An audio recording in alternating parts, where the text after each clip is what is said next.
Hello and welcome to IPD's inaugural East Asia Strategy Forum. My name is Bijan Ahmadi and I'm the Executive Director of the Institute for Peace and Diplomacy, IPD.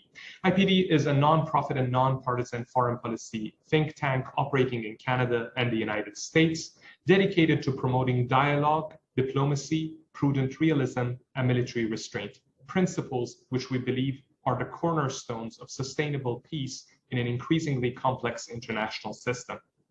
Over the next 2 days, you will hear from over 35 leading scholars, policy experts, and former diplomats joining us from the United States, Canada, UK, Japan, Australia, New Zealand, China, to discuss the geopolitics and economic trajectory of East Asia and the Pacific region. EASF, this conference, convenes at a challenging time. The relationship between the United States and China has deteriorated to its lowest point in decades, complicated by the ascent of a more confident China, emboldened by its economic success and a shift in the international system toward multipolarity. The regional security architecture in East Asia is in a state of flux as the neighborhood weighs competing visions of interstate competition, cooperation, engagement, and regional alliances.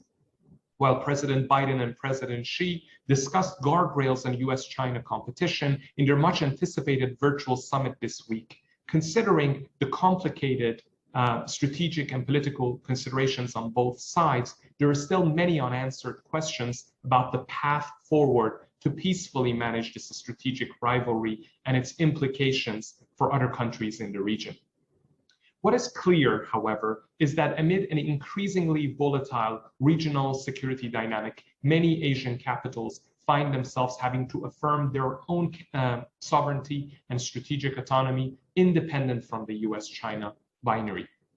They have to secure their national interests, all the while navigating the tumultuous waters of great power competition, whether those interests be economic development, local security, or neighborhood stability.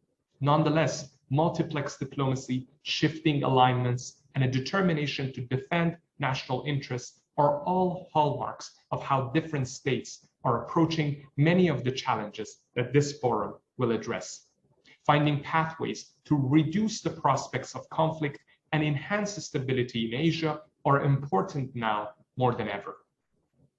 The fallout from more adversarial Sino-American relations also impacts America's northern neighbor. In Canada, relations with China has deteriorated over recent years. However, the return of Meng Wanzhou and the two Michaels has created an opening for thinking long-term about Ottawa's relationship with Beijing.